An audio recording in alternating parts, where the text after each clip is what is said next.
We started tonight with the question of whether the U.S. will intervene in Syria. Well, now we have an interview with the new leader of the main Syrian rebel group.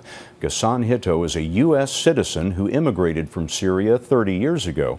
But now he's gone back, and Holly Williams caught up with him in Turkey. We are certain that this regime has used chemical weapons against the Syrian people. The White House says that it needs more conclusive evidence. President Barack Obama, with all due respect for him, the price of the first child who died in Daraa is far more important than waiting for conclusive evidence of use of chemical weapons for him to do something.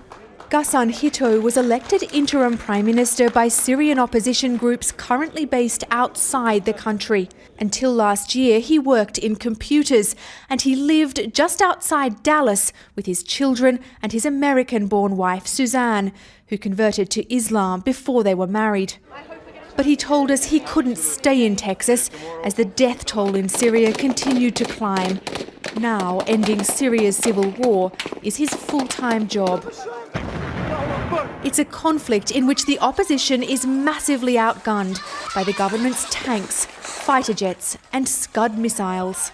We are not asking for boots on the ground. We are not asking for any US soldiers or any British soldiers or any foreign soldiers to come in and put their lives at risk. Give me some specifics. What do you want from the US government? What we need from the US is to surgical strikes of all the launching pads of the Scud missiles. That's one.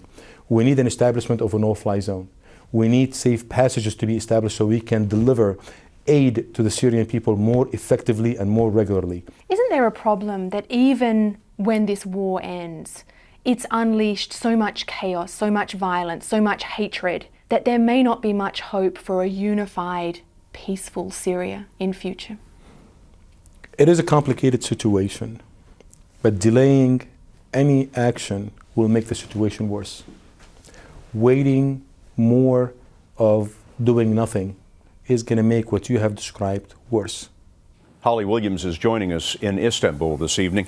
Holly, Hitto says it's complicated, but one of the things that makes it complicated is that a lot of these rebel groups are extremists that the United States doesn't want to have anything to do with. How does Hitto plan to deal with those? Well, Scott, one of those Islamist groups is the Al-Nusra Front, which the US has listed as a terrorist organization. Now, Ghassan Hitto told us that he doesn't think Al-Nusra is as powerful as some people have suggested.